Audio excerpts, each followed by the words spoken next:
Our story begins at the bedside of a dying man. He is impossibly old, far older than any man has a right to be. His hair is white, his skin is thin with age, his voice is weak, but his eyes still carry the strange authority of a man who once shaped the destiny of the world. Around him stands a family that should not exist. Great-great-grandchildren in elegant retro-futurist clothing, doctors with polished instruments and solemn faces. A room full of curved glass, shining metal, and strange Art Deco machines. Beyond the windows lies the year 2037, not as we know it, but as people long ago imagined it would be. A radiant world of silver towers, sky lanes full of aircraft, gleaming monorails, and a civilization built not on war and ruin, but on beauty, invention, and peace. The mysterious dying old man looks at them with the sorrow of a man who has already lost everything. Then he begins to speak. This is not the real world, he tells them. It is only the world he made. Long ago, he says, he came here from another 2037. Not this shining, dreamlike future, but a darker one, a harsher one. A world of wars, dictators, revolutions, camps, bombers, mushroom clouds, and fear. A century stained by blood and terror. A world that climbed into the stars only after dragging half of hell along with it. No one in the room understands him. No one believes him. But the mysterious dying old man continues. He says that in that other 2037, he had once been a young test pilot, a brave and handsome man chosen to risk himself in dangerous experiments. He had been sent to France to test a time machine. The rules of the machine were simple. He could travel into the past and remain there only so long as he kept a special watch strapped to his wrist. If he pressed the return button on the watch, he would be pulled back to the present. If the watch were broken, removed, or lost, he would be pulled back automatically, and if he died, the same thing would happen. Everything he had changed in the past would reverse itself, all the way back to the moment he arrived. Time would unwind like a reel of film. The past would heal over, the present would be restored. He was never meant to stay, he was only meant to observe. And then the old man closes his eyes, and memory carries us backward. We see the young test pilot appear in Normandy, France, in the spring of 1912.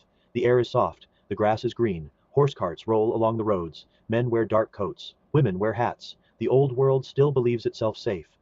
And there, almost at once, he sees her, a beautiful young woman, intelligent, elegant, striking, the kind of woman who seems at once unfamiliar and inevitable, as if all of history had been holding its breath for her entrance.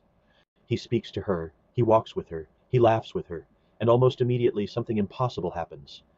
He falls in love, not ordinary love, not passing fascination, not curiosity, but the sudden, irrational, all-consuming kind of love that ignores time, reason, duty, and consequence. For the first time since entering the machine, the young test pilot forgets his mission. Then he learns the truth. The beautiful young woman is about to sail for America, aboard the Titanic. And the young test pilot knows exactly what that means. He knows the iceberg, he knows the cold Atlantic, he knows the screams in the dark. And because love has become stronger than duty, he boards the ship. What follows is the turning of the world.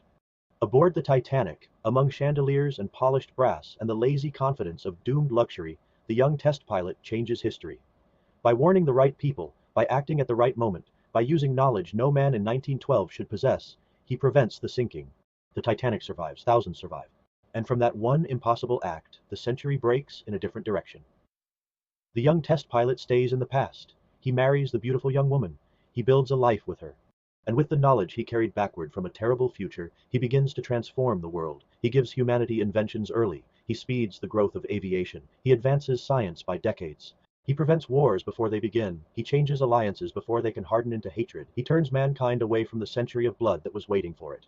And in its place, he helps create a civilization of wonder. No world wars, no communist empire, no century of ashes. Instead, the Earth becomes a shining retro-futurist dream. Airships drift above cities. Silver aircraft cross oceans in hours. Rocket towers rise into the sky. Robots serve in polished homes. Undersea colonies thrive. Science grows bright and elegant. The world becomes the kind of future pulp magazines once promised to children with wide eyes and hopeful hearts. And in time, the young test pilot becomes one of the greatest men in history. A statesman, a visionary, a leader of the world. The mysterious dying old man, and he did it all for love, not for power, not for conquest, not even for utopia itself. But because one beautiful young woman in Normandy smiled at him, and he could not bear to let her die aboard a ship history had already condemned. Now we return to the deathbed. The mysterious dying old man is fading. His family leans close. The doctors exchange worried glances. The old man tries to explain what none of them can understand. When he dies, this entire world will vanish. The towers, the monorails, the rockets, the peace, the family standing beside him, the generations that were born because he stayed, the whole shining century he made, all of it depends on the watch still fastened to his wrist. He begs the doctors to save him, keep him alive, do not let him die, do not remove the watch. Perhaps there is some way to preserve his body, some way to save the hand, some way to anchor the world a little longer. But to everyone in the room, it is only the wild talk of a dying old man. No one understands that he is not begging for his life, he is begging for theirs. And so his descendants gather near him in the gentle light of a future city that should never have existed. They comfort him. They tell him to rest. They promise that everything will be all right. And then he dies. What follows is not death, it is erasure. In a matter of seconds, time tears backward. The towers unbuild themselves, the monorails vanish, the airships disappear, the rockets descend, the cities unwind, the inventions are unborn, the marriages are undone, the children are unmade, the generations vanish.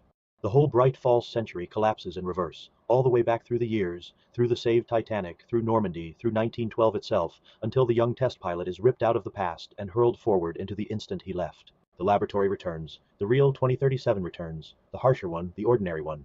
The young test pilot stumbles out of the machine, not old now, but young again, strong again, and shattered beyond words.